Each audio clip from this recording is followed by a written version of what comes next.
Morning! Lovely to see you, delicious divinity. It's great to be here.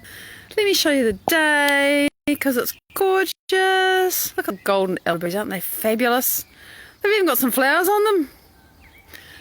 And there's the sky, which, you know, is always a highlight. And here's the view down into the wild garden. So we'll take a little trip here, say hello to the lemon, which is busy sprouting new leaves, and this is one of our native ferns. Good morning, Andrew. Good morning, Mike. It's great to see you.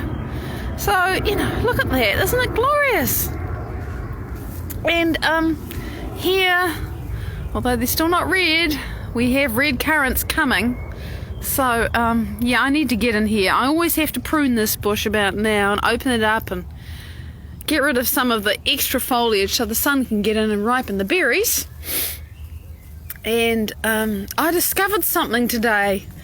I have here a little gift from nature. This is not more of this. This is actually one of those tree ferns that you can see up there. So it's going to have to move. I'll wait until autumn. I can just lift the top off the crib wall and take it out because I don't want a monster there. But look at everything that's growing in the crib wall. Oh, look. We have a bumblebee. And you can hear it. I'm sure you can hear it. There's just such a beautiful thing. Hearing a bumblebee at work. It likes the cassia about as much as we do. Morning, Heather. Look at this. Isn't it glorious? Little bumblebee. Just putting on a show for us. And, you know, you can see... Oh, look at that. It's just beautiful. I'm getting a little bit closer. Oh, there's nothing missing. Off it goes. So, there's the walking onions. They're not quite walking yet, they're still standing up, but they fall over and then they walk. And we have so much of this wonderful campanula. What else do we have? Oh, something I want to show you, so let's go for a little walk. Just up the garden, there's the clothesline and the back, which is getting really wild as it needs to. But up here, we have more things coming out. We have the last of the granny's bonnet, and we have the nigella that's coming out on this side as well. We have it in both places. Look at that, isn't that beautiful? So we have that, and this is just, oh, it's a few plants. There you are, you can see it's sort of falling over. This is larkspur, it's a pink one, and there it is. That's just the first bloom. They come out in big, you know, big sprays. See, there's a bud with lots of flowers in it. They get quite big. So you'll see more of that. There's one that's about to start being a big plant. And over here is the reprogram, which you can't really see that well, but it's all in bud. None of the little flowers are open yet. But it's quite a big thing. Actually almost as tall as I am, and I'm a shorty, but you know, it's quite a big thing. So what else do we have up here? We have the native section. Good morning, Jan, with the tree fern there, and the cook's daisy. Actually, it's not cook's daisy, it's another kind of daisy. It has bright yellow flowers, and there's the flax. Oh, I'll show you this, and then we'll get started. This flax bush grew up in the middle of something, and now the something that it grew up in the middle of has gotten taller, so it has room to grow. And it makes these beautiful green-yellow flowers, which of course the tui really enjoy grabbing the nectar from them. So it's nice to be able to show you this little piece of New Zealand. Look at the pollen on those flowers. Isn't that glorious? So, a little view up here. We've got the native pingao grass, a different kind of flax that has red flowers. There's definitely more than one. There's quite a few. And there's the kowhai trees, which are covered in yellow blossom in spring, and now they're green. So, here we are, up in the wild garden. I think I'm going to just walk down out of here. So So, I'll show you the view because it's different from up top. There you go. There's the sky. And it's lovely and you can hear the birds.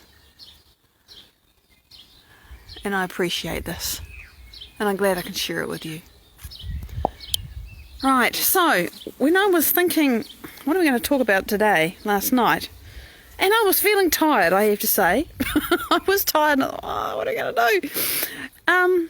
And I was reminded of something that my inspiration, Joe Dispenza, says.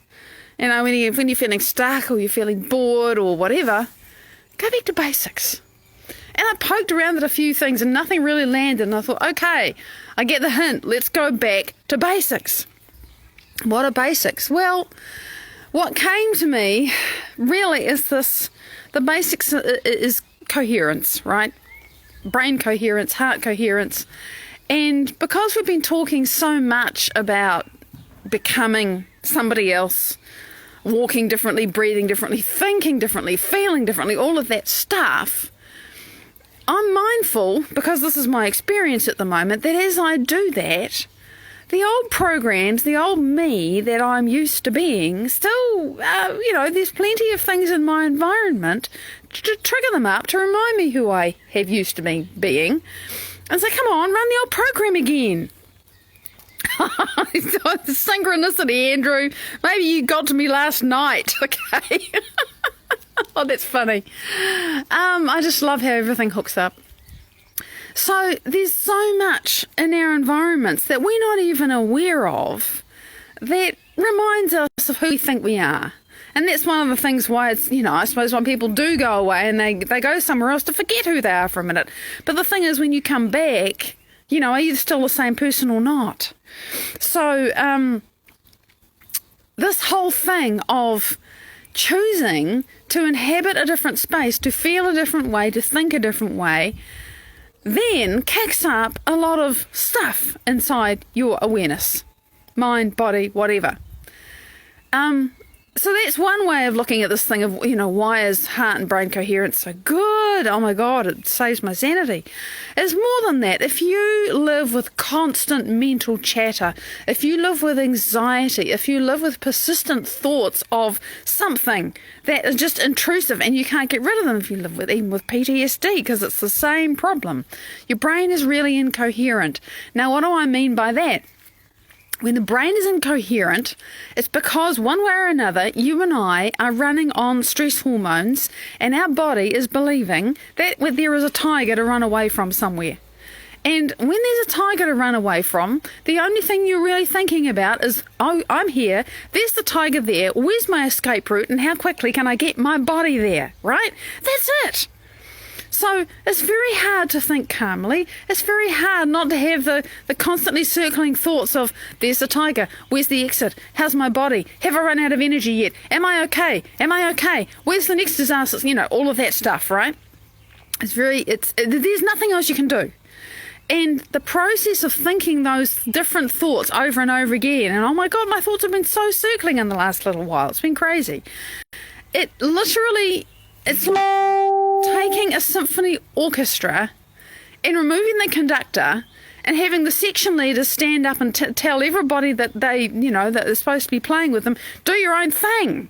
The brain becomes really disorganized. And it's just, it's like a whole bunch of percussionists have got no rhythm and they're all just banging their drums. It's a cacophony. It's crazy. It's disorder. And it feels like crap.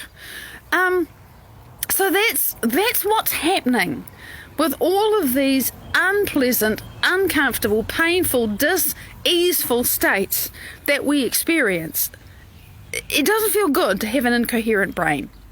And that's the deal. That's what's going on. So the other thing about that is when you're in survival, your brain is overly focused on something. You're obsessing, speaks to herself, about the problem that you're trying to solve, the thing, it's like having a wiggly tooth. You can't stop wiggling it, right? You're analysing and thinking and working stuff out and trying to find an answer, and you just go round and round and round and round and round and round the same loop of thoughts, and you're firing all those different neural networks. Obsessing, the brain is overly focused, it's overly analytical. Hi, Robin! And it just goes nowhere except it drives you further into that survival state, because you go around the thinking loop and then you think, but there's still no answer, but there's still a tiger, and you think around the loop again, but there's still no answer, and there's still a tiger, and it just gets worse and worse and worse and worse and worse. So that's the survival state. That is incoherence. That is what happens in PTSD. I know it's what happens in PTSD. It is what happens in anxiety. It's also what happens in depression. By the way, when you take a functional brain scan of somebody who has anxiety and somebody who has depression, if they only have one, don't have the other, because they usually go together, it looks exactly the same. It is exactly the same shit going on inside their cranium, and it's like a lightning storm inside the brain. It's just shh, it's very painful, speaking from experience. So that is brain incoherence. And then, of course, the brain sends a very incoherent, disorganized signal to the body, and then the body gets out of order, because the body and the brain are always talking to each other, and if the brain is talking rubbish, well, the body gets rubbish instructions, and then the immune system doesn't know what to do, and the digestive system doesn't work properly, and your heart beats out of rhythm. By the way, I haven't even talked about heart incoherence. When you're feeling good, your heart has a regular kind of rhythm. It's not utterly consistent, but it's regular in the patterns that it makes and the space between the beats. And when you are upset, frustrated, angry, guilty, shamed, depressed, whatever, your heart makes a very irregular rhythm. That in a very, without explaining any of the detail, that's heart incoherence. And that feels bad too, right? So, how do you get out of that bind? And it is a bind, and you feel like you're a prisoner to the circling thoughts in your brain. How do you stop that? So, remember I said, when you're in this survival state, and, your brain is overly focused. It's focusing on this thing that you can't get your awareness off.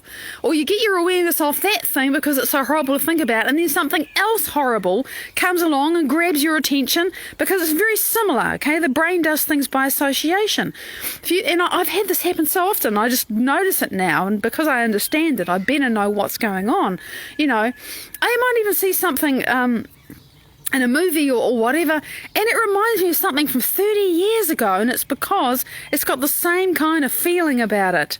Or there's something visual that reminds me of something that was visual from 30 years ago. It's incredible how the brain does things. It links stuff together by association. So you think one horrible thought about there's a tiger chasing me, and the next thought is, well, I'm really scared, and now I notice the fact that my foot hurts, and that means I can't run fast enough, and that tiger's going to eat me, and my family's going to die, and that's just what the brain does. So you get overly focused, overly analytical, and the brain goes searching for more reasons to feel the same way, because it's just what it does, and, very, very focused on the problem. So the answer to this is literally to reverse that. When you're very, very focused on the problem, you narrow your focus on the thing, right? It's like tunnel vision, man. Where's the exit? And let me fight and scrabble and compete and whatever it is to find safety. But, we can do that just sitting in a chair. We can feel like that with no physical threat. Now, it's happening inside our heads and our bodies. So, what it turns out, and I was just listening to Dr. Joe talk about this yesterday, because I was listening to a replay of a workshop. To reverse this, to actually willfully choose to focus on space and nothing, which is like, what are you talking about? How do you focus on space? How do you focus on nothing? That's like an oxymoron, right? Focus on something that isn't there. What? So, remember, everything in your environment, like that tree over there, the golden elderberry that I showed you, beautiful foliage, I recognise that as a golden elderberry. I've seen it grow from a sapling. I planted a cutting and off it went. Many years now. I've pruned it. I've looked after it. I've seen it go through the seasons. There's a whole neurological network in my head about what that golden elderberry is, what it means to me, how I feel about it, how much I like the colours, There's a whole neurological network for everything in my environment, and I understand it and I recognise it and know what it means to me and how I feel about it. And those are all things that I know. They're all mapped in my brain. It's just all there. Makes perfect sense. To focus on space and on nothing, you got to stop giving your attention to everything that you know. Everything. So how do you do that, Maddie? Well, it turns out, and there's two ways to talk about this. One of the ways is to remove some sensory stimuli, because every stimulus that you get, your brain is automatically going to respond to. It can't not. Stimulus, response, thought, feeling, memory, emotion. This is just what we do. So close your eyes. Put on some music that helps to induce trance. And I don't mean loud, thumpy, beaty stuff. I mean something that helps your brain to slow down. Sit your body down. Get still. Don't do anything. Don't eat anything. Don't, talk to anybody. And of course, immediately your body says, hey, but I'm used to doing that, and it wants to get up and do stuff. But remove the sensory stimuli. Just doing that, you're removing a whole lot of things from your awareness. And the other way to look at this is that somebody, and I need to go back and read this again, it turns out that in terms of what the brain maps and in terms of the inputs into our lives, there's really only a few of them. And they are things, right? Things that aren't me, other people, and other places. And they're the things that by association our brains recognise and go, oh, that means this to me, and that means that to me, and that means that to me, and. So you've got to get your attention off things. You've got to get your attention off people, and you've got to take your attention off where you are. Oh, and I missed one. There's your body, right? Your body. Oh, it wants your attention. Trust me, it wants your attention. It's yelling. Pay attention to me. So you've got to get your attention off all those things. And it's literally like looking away at something. Looking away from something, rather. So let's try this, okay? If you haven't done this before, I'm just gonna, and I mean, it's the weirdest thing doing this without music, without, I'm walking around my garden. You can do it with your eyes open when you know how. To let your awareness, and I haven't talked about heart coherence, not time today, but let your awareness drop into the center of your chest. Now, when I say drop, I really mean drift, a kind of purposeful, aware drifting that you allow your awareness, wherever it is, whatever you're paying attention to, which includes me, let my words just help you guide your awareness. And rest your awareness in the centre of your chest. Not on the front of you where a medallion would hang, but actually inside your body. And I can feel you all doing that. I can. It's palpable to me from here. And immediately as you start sensing, you're thinking less, huh? Have you noticed that? Just for fun, put your attention consciously now back onto whatever it was on just a minute ago. What were you noticing before?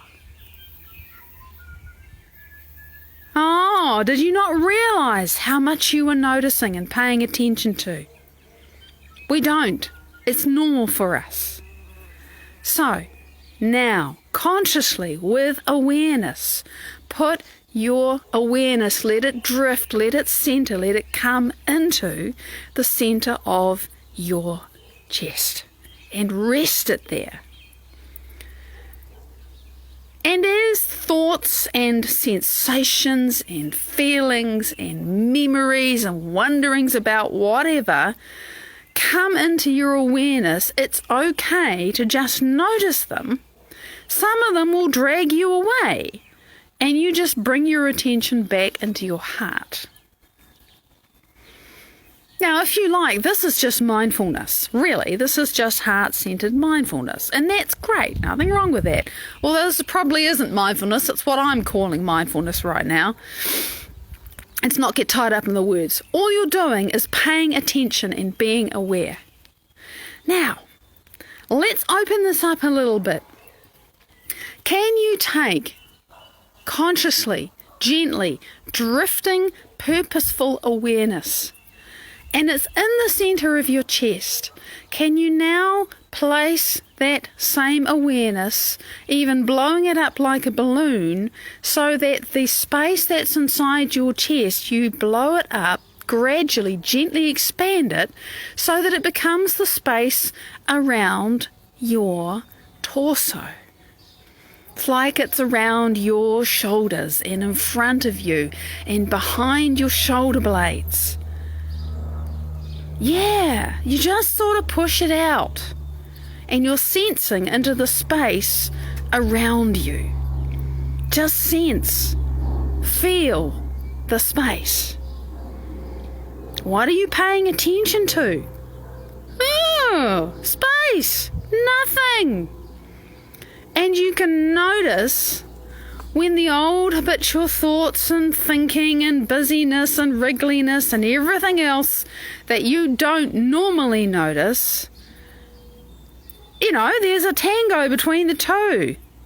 But you keep opening your awareness out into the space around your body. And that's just a very small taste, and it's a start. And you can choose different parts of your body to rest your attention into, and then open your space out around them. Get imaginative. It doesn't matter where. What's important is convergent, drifting, intentional awareness, and then opening and drifting it out, but all around you. That's the key. And you're sensing and you're not thinking while you're doing that. And if you keep doing that, the more you keep doing that, the more that cacophony in your brain is going to quieten down. And then the section leaders are going to start saying, "Hi, we need to play together now." And you start to get more harmony. And it feels good. And I can feel it from here. Just a taste. Just a taste. Now you know why I do this every day. Because it's like opening a treasure trove. And every time you open the lid of the chest, the door of the treasure room, there's more in it. So, thank you for joining with me. Oh, I love this topic. I'm going to be back in 3.5 hours to give you an update on our Sang Marie Gomez in the Gambia. So I'd love you to join us if you can. And if you can't, regardless, whether you can or you can't, bless you. Thank you for joining in. And I'll see you soon. Bye-bye.